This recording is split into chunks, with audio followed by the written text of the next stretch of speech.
Hello guys, तर कालच्या व्लॉगमध्ये मी सांगितलं होतं की मी चंद्रपूरला आले होते एक्झामसाठी अँड फायनली माझी एक्झाम संपली आहे. तर आज मी पूर्ण दिवस माझ्या फॅमिली सोबत स्पेंड करणार. माझ्या काही व्लॉगवरून तुम्हाला समजलं असेल की मी क्वार्टरवर राहते आणि माझ्या क्वार्टरच्या मागे जी जागा आहे ना, तिथे आम्ही मस्त भाजी लावली आहे. मला खायची होती आज सकाळी पोहे, तर मस्त फ्रेश फ्रेश मिरची टमाटर सगळं तोडून मी घरात घेऊन गेले. आता काही दिवसात मटरचा सीझन पण संपून जाईल, म्हणून माझ्या घरच्यांनी मटर असे स्टोर करून ठेवले आहे फ्रीजर मध्ये. मग काय झटपट पटापट मी पोहे बनवून घेतले आणि पोहे खरंच खूप छान झाले होते. माझ्या हाताला खरंच खूप जास्त चांगली चव आहे गाईज.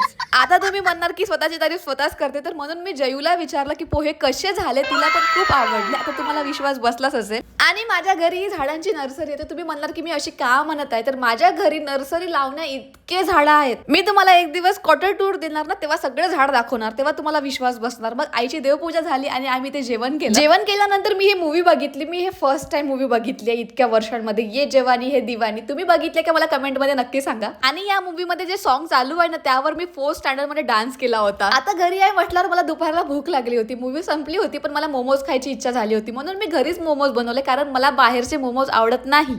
आणि तुम्ही कधी माझ्या ब्लॉग मध्ये बघितलं पण नसेल की मी बाहेरचे मोमोज खात आहे म्हणून, कारण मी बाहेरचे अजिबात खात नाही. मला जेव्हाही क्रेविंग होते मी घरीच मोमोज बनवून खाते. शेफवर तुम्ही जाऊ नका, टेस्ट एक नंबर होती. मला खरंच खूप आवडले, घरच्यांना पण आवडले. मी काल तुम्हाला सांगितलं होतं की माझा फॉर्म सबमिट नव्हता झाला सर्व्हर डाऊन असल्यामुळे, तर आज मी पुन्हा गेली होती आणि आज मी पूर्ण काम करूनच वापस आले. तर आजचा ब्लॉग मी इथेच एंड करते. भेटूया आपण नेक्स्ट ब्लॉग मध्ये. Okay, bye bye.